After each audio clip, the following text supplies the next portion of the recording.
Thank you, guys. Wow, today is such a special day. It's hard to believe that our time at PBC is coming to an end.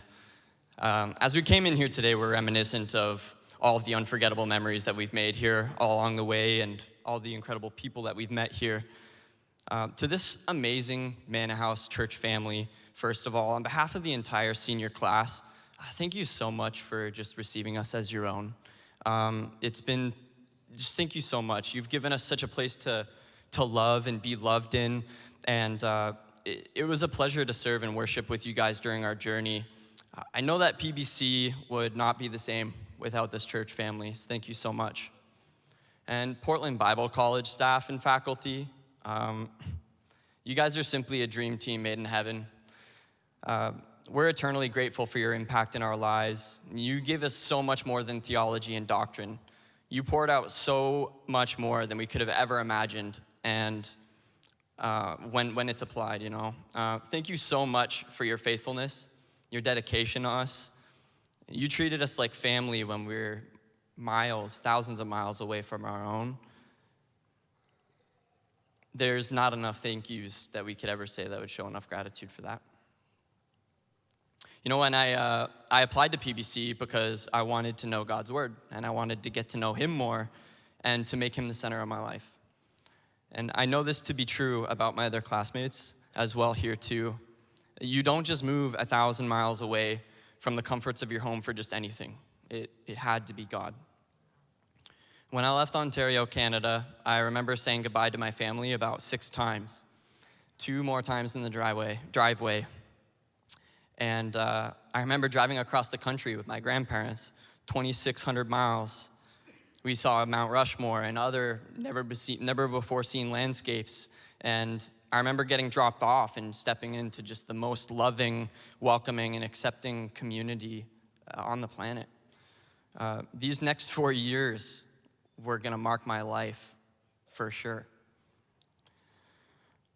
In just these past 4 years, I've made lifelong friends. I met the love of my life, got married. I was on campus for 2 years, and I moved off campus for the last 2. And I couldn't help but stay immersed in this amazing community.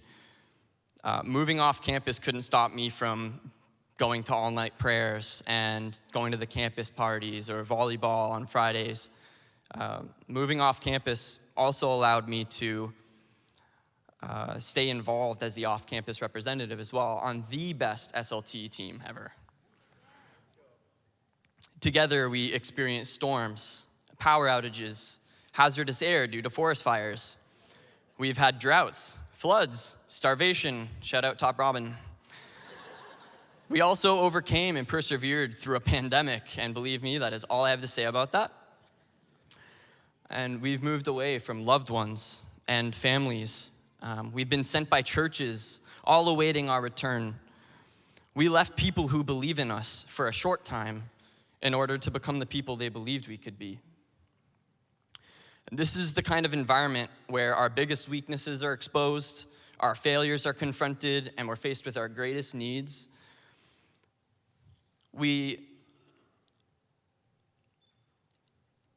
And to a lot of people, this sounds like a place to avoid, right? But I can't think of any better place on the planet to experience these things. We all came for a desire to succeed, but what I learned the most was this is the best place to fall and to fail. Because this is the place where you're picked back up, dusted off, and encouraged to keep going.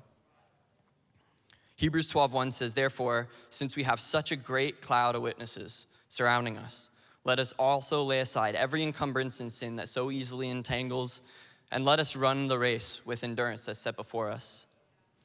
We didn't come to PBC to prove ourselves, but to grow. And we didn't come just to learn, but we came to learn how to learn. You PBC graduates, you are not just ending a journey, but you're beginning one. So just as much as you have endured and finished strong, go and do it again. Thank you.